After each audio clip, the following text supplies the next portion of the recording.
Dans cette vidéo, je vais vous parler du châtiment des 3 jours de ténèbres. C'est la seule chose à savoir vraiment essentielle dans les prophéties. Bon, l'historique des événements, c'est intéressant, mais c'est pas essentiel. Ça, c'est vraiment la seule chose à connaître vraiment. Donc, je vais vous parler de ces 3 jours de ténèbres. Je vais vous parler des prophéties d'Aphrodite, donner des sources. La vénérable Anna Maria Tagui, Elisabeth Kanori Mora, le secret de la Salette, le Père Pell notamment.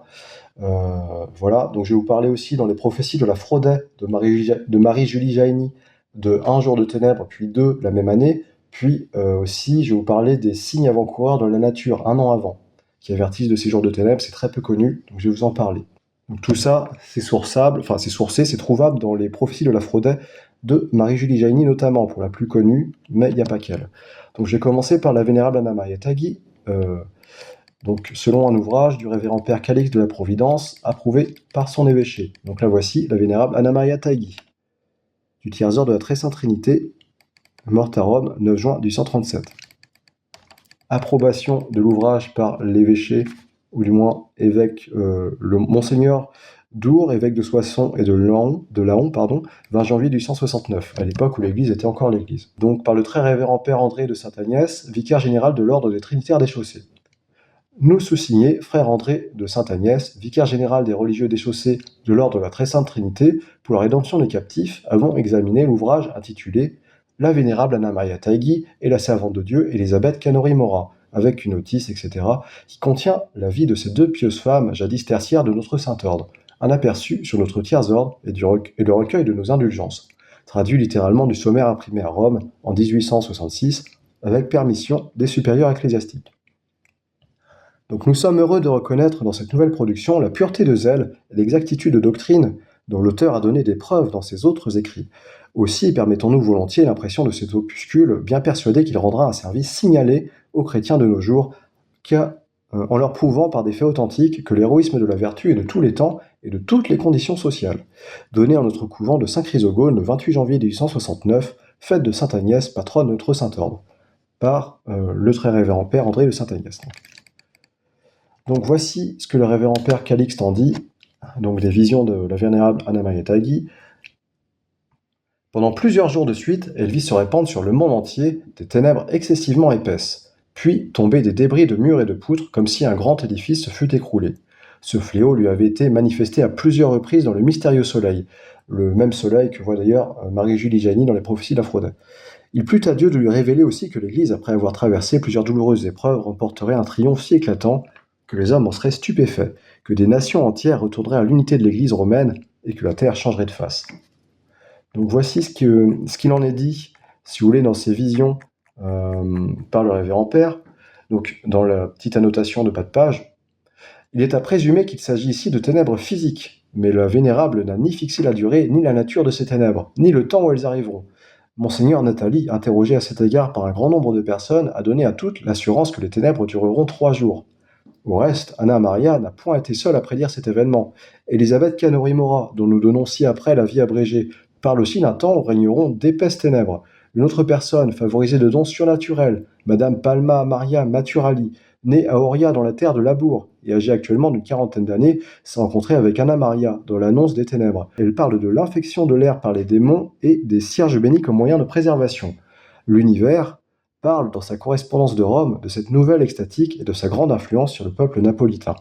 Elle a paru souvent à Naples, quelquefois à Rome, et porte les stigmates, comme Marie-Julie Jaïni d'ailleurs, mais pas que. Le Padre Pio aussi, qui en parle aussi, je vais y revenir. Elle endure le vendredi surtout la sueur de sang et toutes les souffrances de l'agonie du Sauveur. L'autorité civile a fait à ce sujet une enquête sévère, et le 8 décembre 1869, précisément un vendredi, des médecins et magistrats, peu crédules assurément à l'endroit des miracles, ont assisté aux diverses impressions douloureuses de l'extatique d'Oria. On peut voir donc l'attestation d'un honorable ecclésiastique qui en a aussi été témoin. Donc ça, si vous voulez, Marie-Julie Jaïni a aussi été stigmatisée en public, devant plusieurs personnes, elle annonce les mêmes choses.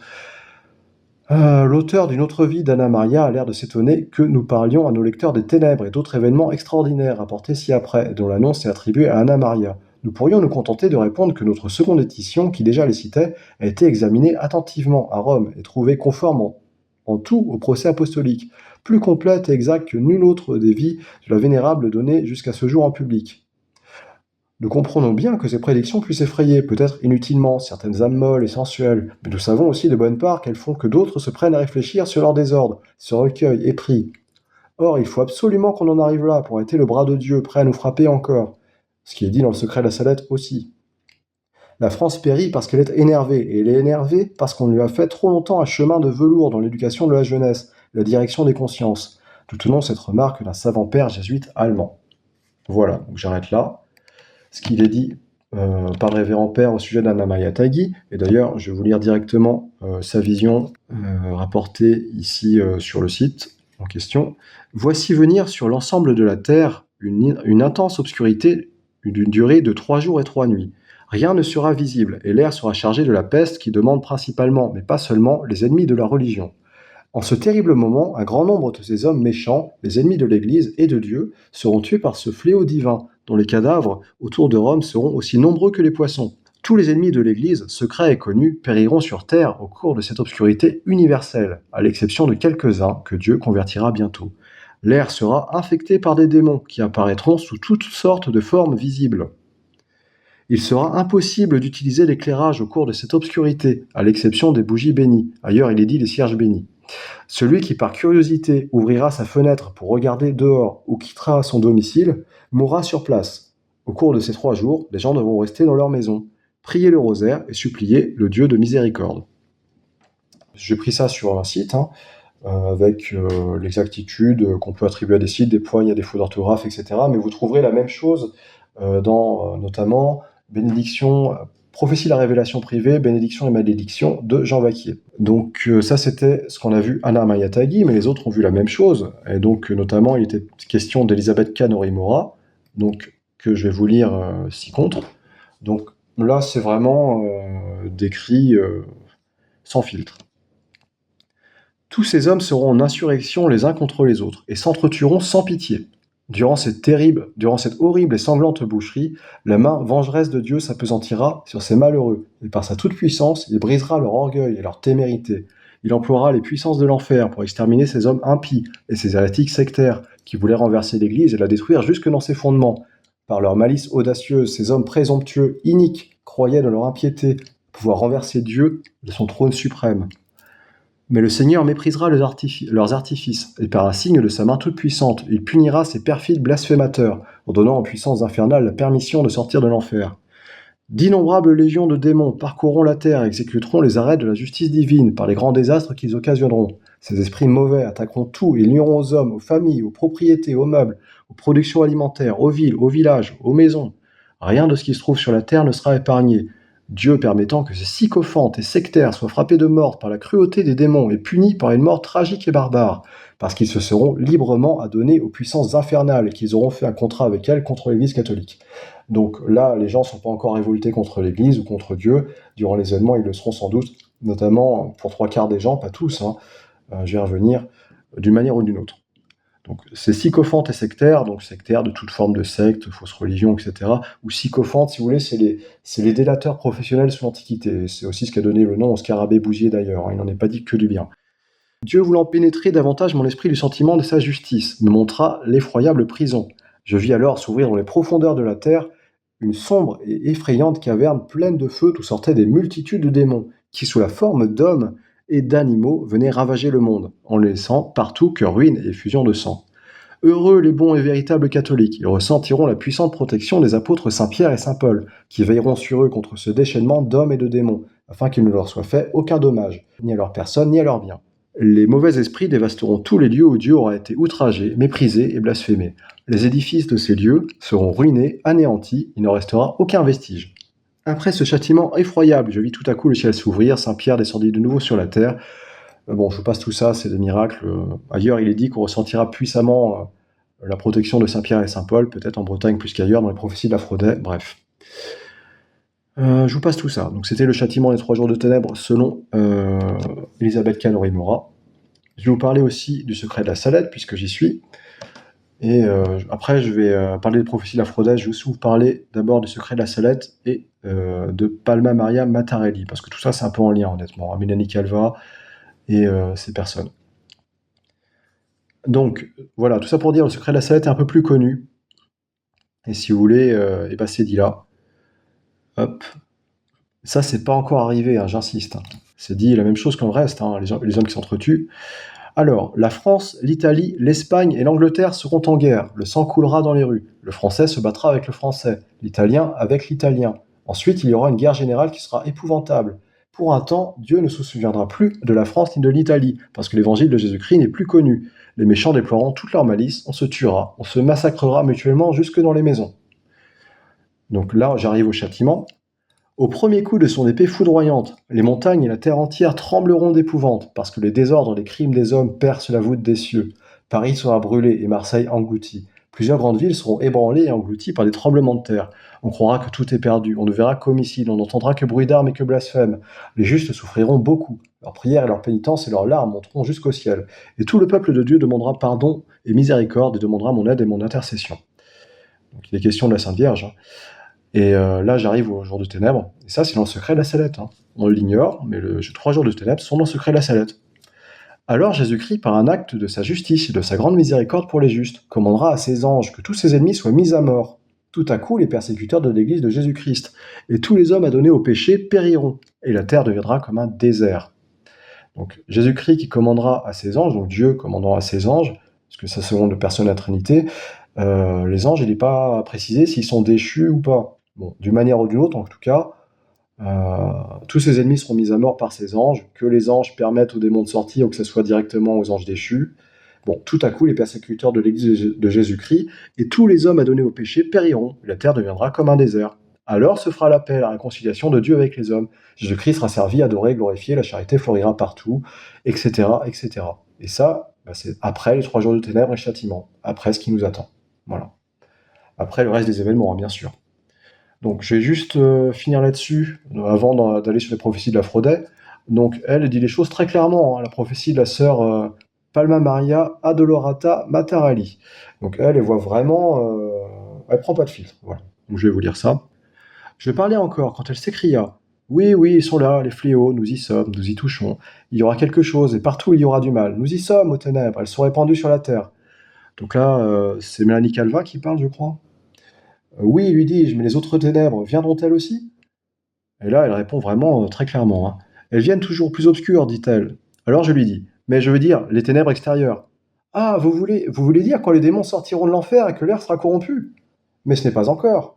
Voilà, donc là, si vous voulez, c'est dit avec un naturel, c'est une évidence, quoi. Ah, vous voulez dire quand les démons sortiront de l'enfer et que l'air sera corrompu? Ben voilà, c'est ce qu'elle a eu en vision elle aussi.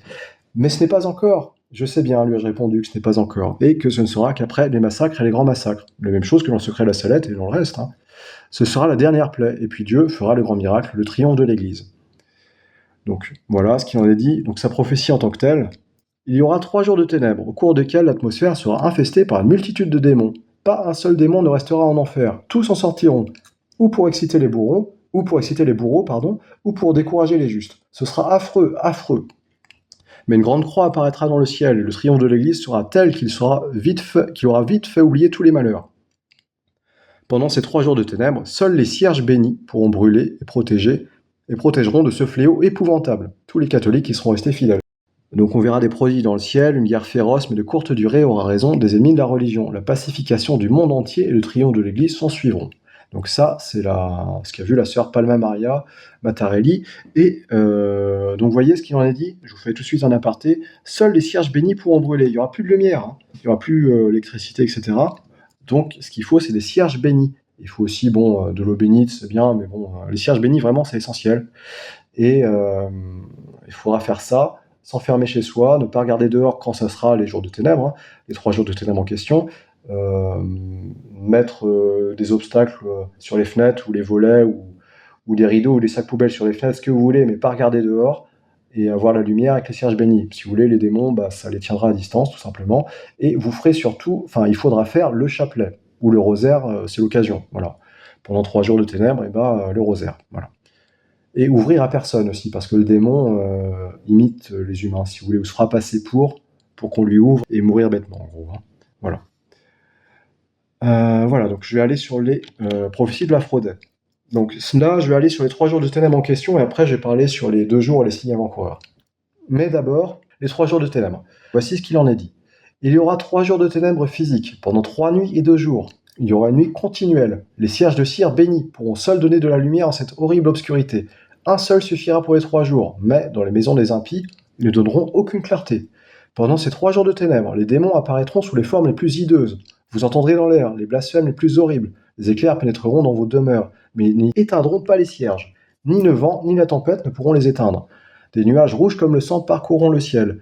Les fracas du tonnerre ébranleront la terre. Des éclairs sinistres sillonneront les nues, dans une saison où ils ne se produisent jamais. La terre sera remuée jusque dans ses fondements. La mer soulèvera des vagues mugissantes qui se répandront sur le continent. Le sang coulera avec tant d'abondance que la terre deviendra un vaste cimetière. Tiens donc, comme dans le secret de la Salette. Les cadavres des impies et ceux des justes joncheront le sol. La famine sera grande. Ça, c'est vraiment la famine aussi. Ça tuera beaucoup de gens. Et je vous dis un truc. Là, il est donné un nombre, mais c'est le nombre des survivants qui seront encore en vie à cette époque-là. Il y aura eu beaucoup de morts au préalable. Donc, tout sera bouleversé et les 3/4 des hommes périront. Les 3/4. Donc, il y aura un quart de survivants. Voilà. La crise éclatera subitement, les châtiments seront communs au monde entier, se succéderont sans interruption. Bon, je vous passe le reste. Voilà, c'était les 3 jours de ténèbres. Dans les prophéties d'Aphrodite, Marie-Julie Jaïni, il y a d'autres descriptions, je ne vais pas m'y attarder là. La saison où ça se produit jamais, voilà, il y a une autre description qui en parle. Là, je l'ai pas sous les yeux. La saison où ça se produit jamais, je crois que c'est dit encore en des jours durs, donc probablement l'hiver, si je dis pas de bêtises. Et ce qui est dit aussi, c'est que les signes qui sont donnés, c'est qu'il y a un grand fracas de tonnerre, un très grand tremblement de terre, ça y en aura durant les événements de toute façon, des séismes, mais un très grand fracas de tonnerre comme jamais entendu auparavant. À ce moment-là, il faut fermer très vite portes et fenêtres et rentrer dans les maisons. Voilà. Et puis voilà. Et comme je l'ai dit, après, c'est dit par d'autres, notamment à Louis Mayer ou d'autres d'ailleurs, fermer les volets ou pas regarder dehors, et puis ou colmater les fenêtres, et puis prier le chapelet, le rosaire, ouvrir à personne, etc., etc. Je crois qu'Anna Maria Taigi ou Elisabeth Kanori-Mora, je ne sais plus, précise, quiconque sortira dehors ou ouvrira la porte tombera raide mort. Voilà. Je vais aussi vous parler, je vous avais dit, de 2 jours de ténèbres, 1 jour de ténèbres et des signes avant-coureurs dans la nature. Donc d'abord, je vais vous parler du premier jour de ténèbres, puis des 2. Alors ça, c'est à la page 50 des prophéties d'Aphrodite, selon le père Robert Del, je crois. Donc, des prophéties d'Aphrodite, Marie-Julie Jaïni. Donc, je préviens mon peuple qu'à la suite de ces nombreux fléaux en France, dont les premiers ne sont pas loin et qui seront suivis de beaucoup d'autres, je vous préviens qu'un jour se trouvera, et il est marqué, où il y aura peu de soleil, peu d'étoiles ni de lumière pour faire un pas hors des demeures, refuge de mon peuple. Le jour commencera à croître, ce ne sera pas au fort de l'été, ni dans les jours les plus longs, courts encore. Ce ne sera pas à la fin d'une année, mais dans les premiers mois que je donnerai clairement mes avertissements. Ce jour de ténèbres et d'éclairs, ce sera le premier que j'enverrai pour convertir les impies, et voir si un grand nombre reviendra à moi, avant le grand orage qui suivra de près. Ce jour, mes enfants, n'atteindra pas toute la France, mais une partie de la Bretagne en sera éprouvée. Le côté où se trouve la terre de ma mère immaculée ne sera pas obscurci par les ténèbres à venir, jusqu'à vous et au-delà sur le lever du soleil. La terre de ma mère immaculée, est-ce qu'il y a un rapport avec la Bretagne, etc. Ou Sainte-Anne, il se peut. Bon, je vous passe tout ça. Tout le reste sera dans l'effroi le plus terrible. Depuis la nuit jusqu'à la nuit, un jour entier, le tonnerre ne cessera de gronder. Le feu des éclairs fera beaucoup de mal, même dans les demeures fermées où l'on sera dans le péché. Mes enfants, ce premier jour ne trouvera rien des 3 autres marqués et décrits. Ce jour particulier fut révélé à ma servante Catherine dans les apparitions de ma Sainte Mère, sous le nom de Marie conçue sans péché. Donc il s'agit de Catherine Labouré. Voilà. Bon, je vous passe le reste. Voilà, donc c'était le premier jour de ténèbres dans les prophéties d'Aphrodite. Je vais faire la transition avec le Père Pell. Donc le jour de ténèbres en question, il apparaît ici. Plus tard, quand vous verrez que ce temps redouté est proche, alors allez en Bretagne, où il y aura plus de protection que le reste, durant les événements de manière générale, mais aussi pour les jours de ténèbres. Alors allez en Bretagne vous retirer, mais vers le centre, loin des côtes qui s'écrouleront, car ce fléau mondial commencera par une froide nuit d'hiver et un effroyable grondement de tonnerre divin, au son anormal et rempli de cris démoniaques, qui sera entendu du monde entier. Ce sera la voix du péché que les hommes épouvantés entendront cette nuit-là.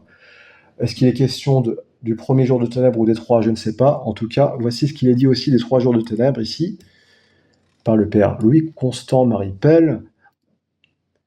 Bon, vous voyez d'ailleurs, il dit que les sectaires ennemis de Dieu qui vont se réfugier en Bretagne, ils seront mis à mort aussi, hein, tous les impies, où il y aura aucune lumière. Ça, c'est dans les prophéties de la Frodais. Bon, en tout cas, voici ce qu'il dit sur les jours de ténèbres. D'épaisses ténèbres provoquées par la guerre, les incendies gigantesques et la chute des morceaux d'étoiles enflammées qui tomberont pendant 3 jours et 3 nuits feront disparaître le soleil. Et seuls les cierges de la chandeleur, bénis à cette occasion, pourront donner de la lumière dans les mains des croyants. Mais les impies ne verront pas cette lumière miraculeuse, car ils ont leurs âmes dans les ténèbres. Ainsi, les 3 quarts de l'humanité seront détruits, et par endroits en France, il faudra faire 100 kilomètres pour trouver son semblable.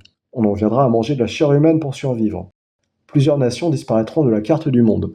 La France sera bien petite, mais elle survivra en partie jusqu'à la fin des temps, car elle reviendra ainsi purifier la fille aînée de l'Église, rénovée, car tous les Caïns et les Judas de l'humanité auront disparu dans ce jugement des nations, mais non encore la fin des temps qui devra avoir lieu plus tard. Bon, je vous passe la suite. Tous les Caïns et les Judas de l'humanité, c'est parmi les 2 seules personnes, sinon les 2 seules, dont on est certain qu'elles sont en enfer. Voilà. Donc ça donne le devenir des 3 quarts des gens qui, pour la majorité, mourront durant ces événements. Il y aura quelques justes peut-être qui mourront innocemment durant les 3 jours de ténèbres, mais là je l'ai lu juste avant, je ne saurais pas vous sourcer, elles seront comptées comme martyrs. Mais bon, si vous pouvez éviter de mourir, c'est bien quand même. Bon, tout a été déjà dit, voilà, sauvez votre corps, mais surtout sauvez votre âme. Mais voilà, tout a été déjà dit avant, sur les jours de ténèbres en question, sur ce qu'il fallait faire, etc. Tout est détaillé vraiment, si vous voulez, dans les prophéties de la Frodais, hein, j'insiste.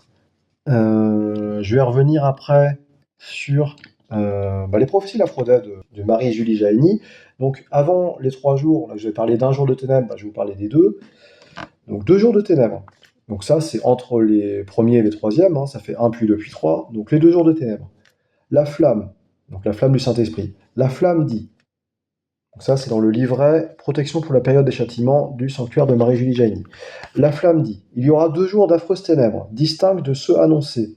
Le firmament sera violet et rouge, si bas que la touffe des arbres élevés y sera comme perdue. Ces 2 jours vous préviendront, comme une preuve authentique de sa bonté, preuve aussi de la descente de la colère de Dieu sur la terre. Vous ne serez pas exempts de ces ténèbres. Jusqu'ici, aucune âme ne les a mentionnées, car ce ne sont pas celles dont beaucoup ont eu connaissance, c'est-à-dire les 3 jours de ténèbres. Donc là, les 2, je ne connais pas personne d'autre à part Marie-Julie Jahenny qui les mentionne, honnêtement, moi non plus. Hein. Pendant ces 2 jours, les arbres encore pouillés de quelques feuilles seront brûlés, comme si un feu ardent avait été allumé par toute la terre. L'année qui suivra, les arbres fruitiers ne produiront aucun fruit. La pluie qui tombera de ce bas firmament aura une odeur infecte et sera comme des grêlons de feu. Partout où ces grêlons tomberont, ils laisseront la tache d'une brûlure visible. Vos demeures en seront préservées, sauf ce qui est léger en couverture. L'eau qui en découlera sera noire, d'un noir effrayant, et presque toute la terre portera cette tache, mais ne nuira pas à l'alimentation des chrétiens. La flamme dit qu'en Bretagne, pendant ces 2 jours de ténèbres, il paraîtra une lumière sous ce bas firmament, mais on ne la verra pas car il ne faudra pas présenter son visage à l'ouverture d'une porte. Il y aurait l'envoi d'un éclair brûlant qui obscurcirait la pupille de l'œil. Donc ne pas regarder dehors dans tous les cas. Ces jours seront supportables encore, malgré l'obscurité. Si le jour est calme, la nuit sera violente. Pendant ces 2 nuits, des cris ressortiront on ne saura d'où, et l'on entendra des pas de marche, c'est-à-dire le démon. Hein. La nuit, il ne faudra pas éteindre la bougie bénite comme le cierge, mais le jour, on pourra s'en passer. Ayez plusieurs cierges bénis chez vous quand même, au cas où. Hein. Donc, vous en trouverez notamment dans les messes où la messe est dite en latin, et vous payez le prix indiqué, 2,50 € le cierge, voilà, les cierges bénis de la Chandeleur, vraiment bénis par un prêtre, validement ordonné, etc. Voilà, où la messe se dit en latin, j'insiste. Donc ça, c'est dit après dans le même livret, Protection pour la période des châtiments, c'est pareil, hein, c'est issu des visions de Marie-Julie Jahenny. Donc voici ce qu'il est dit 1 an avant, pour donner des signes avant-coureurs des jours de ténèbres, hein, de manière générale, c'est dans la même année. Donc 1 an avant que ces choses terribles ne viennent, remarquez bien ce qui arrivera une année d'avance. Beaucoup d'arbres fruitiers ne fleuriront pas, ils ne boutonneront même pas, les feuilles ne leur pousseront pas, ils resteront dépouillés, comme sous la rigueur de l'hiver. Les feuilles de la vigne ne paraîtront point, ni aucun bouton, elle restera sèche comme en plein hiver. Les foins ne monteront pas, ils resteront en herbe toute petite, pas plus longue que le doigt ou la main jusqu'au poignet. Le seigle ne lèvera pas, le grain du seigle pourrira en terre ou sera dévoré par un reptile noir qui charriera la terre pour trouver ses grains et en faire sa nourriture. Donc le reptile noir en question, il se peut que ce soit un ver noir, un ver plat ou ce genre de choses, bon, qui cherchera sa nourriture dans le sol. Le froment poussera encore dans les terres sèches, mais tous les champs bas et humides seront atteints par le même reptile qui est de la grosseur du doigt le plus petit de la main de l'homme. Il est fort long, avec une espèce d'aile jaune, rouge devant et derrière. Voilà pour la description du ver noir en question. Donc la nourriture des bestiaux sera rare cette année-là. Signe et annonce du grand déluge des punitions. Tous les choux pourriront, les pommes de terre ne lèveront pas, elles sécheront dans le fumier qui les enveloppe. Il y aura une abondante récolte d'orge, trop petite pour tout le monde et tous les bestiaux. C'est dans cette année-là que se trouveront les jours noirs, où le jour sera fermé sous les ténèbres. Donc les signes avant-coureurs, donc c'est pas forcément dans cette année-là, c'est un an avant que ces choses terribles ne viennent. Remarquez bien ce qui arrivera une année d'avance, donc tous les signes qui ont été donnés là juste avant, et c'est dans cette année-là que se trouveront les jours noirs, où le jour sera fermé sous les ténèbres. Donc a priori, moi je le comprends comme quoi c'est dans la même année, hein. Donc il y a un jour, puis deux, puis trois. Voilà. Et 3, c'est vraiment le châtiment. Voilà. Autant les jours avant sont encore supportables, mais de moins en moins, hein. Et les 3 jours de ténèbres, voilà. Si vous n'avez pas de cierge béni, vous ne faites pas le chapelet ou le rosaire, ou vous regardez dehors, etc., vous mourrez. Voilà. Bien rester chez soi, ne pas regarder dehors, prier le chapelet. Donc, voici ce qui est dit encore. Pour résister à tous ces signes, l'eau bénite sera une force, une consolation, ainsi que le cierge, mais de cire. Tous ceux qui ne sont pas de cette pâte ne serviront à rien. Donc, le cierge béni, en cire d'abeille, donc trouvable vraiment, le cierge de la Chandeleur, là où la messe se dit en latin. Voilà. Donc c'était ce qu'il y avait à dire sur les 1 jour de ténèbres, les 2 jours de ténèbres et les signes avant-coureurs un an avant. Donc là, j'en ai fini pour ce qui est des prophéties de l'Aphrodite. Donc je vais enchaîner sur une prophétie du Padre Pio qui est méconnue et qui annonce notamment la même chose, les 3 jours de ténèbres. Voilà. Donc voici ce qu'il dit le 28 janvier 1950. Gardez vos fenêtres fermées, ne regardez pas dehors, allumez une bougie bénie qui suffira pour plusieurs jours. Priez le chapelet, lisez des livres spirituels, pratiquez la communion spirituelle, faites des actes d'amour qui me sont si agréables. Donc là, c'est pas le Padre Pio qui parle, hein, c'est Jésus-Christ qui lui révèle ça. Hein. Priez avec les bras au sol afin que beaucoup d'âmes soient sauvées. Ne sortez pas de la maison, vous prévoirez suffisamment de nourriture. Les pouvoirs de la nature doivent être déplacés, une pluie de feu fera trembler de peur. Ayez du courage, je suis au milieu de vous. Voilà. Prenez soin des animaux au cours de ces journées, je suis le Créateur, donc là c'est Dieu a priori qui lui révèle ça, hein, et veille sur les animaux ainsi que l'homme. Je vais vous donner quelques signes d'avance pour que vous puissiez leur prévoir plus de nourriture. Donc pour les animaux et les hommes en général, je protégerai la maison des élus ainsi que leurs animaux, car ils auront besoin de subsistance par la suite. Que personne ne traverse la cour, même pour nourrir les animaux, sous peine de périr. Fermez soigneusement les fenêtres. Mes élus ne doivent pas regarder ma colère. Ayez confiance en moi et je vous protégerai. Votre confiance m'oblige à vous venir en aide. Donc voici ce qu'écrit le Padre Pio en mai 1950. Un grand châtiment se prépare, ce sera effroyable comme jamais depuis la création du monde. L'heure de ma venue est proche, mais je manifesterai ma miséricorde. Votre époque sera témoin d'un châtiment terrible. Mes anges, exécuteurs de ce travail, sont prêts. Ils auront la charge spirituelle d'anéantir tous ceux qui se moquent de moi. Des ouragans de feu tomberont des nuages et s'étendront à la terre entière. Des orages, des tempêtes, du tonnerre et des pluies ininterrompues, des tremblements de terre couvriront la terre entière pendant 3 jours et 3 nuits. Une pluie ininterrompue surviendra alors. Elle commencera par une nuit très froide. Vous voyez, ça revient, hein, une froide nuit d'hiver. Tout ceci pour prouver que Dieu est le maître de sa création. Ceux qui espèrent et croient en mes paroles n'auront rien à redouter, ni ceux qui répandent mon message, car je ne les abandonnerai pas. Aucun mal n'arrivera à ceux qui seront nés à grâce et chercheront la protection de ma mère. Pour vous préparer à cette épreuve, je vous donnerai des signes et des instructions. La nuit sera très froide, le vent surgira après un certain temps, le tonnerre se fera entendre. Fermez toutes les portes et les fenêtres, ne parlez à personne de l'extérieur. Pourquoi ? Parce que c'est le démon qui se fera passer pour ces personnes. Agenouillez-vous devant votre crucifix, regrettez vos péchés, priez ma mère pour obtenir sa protection.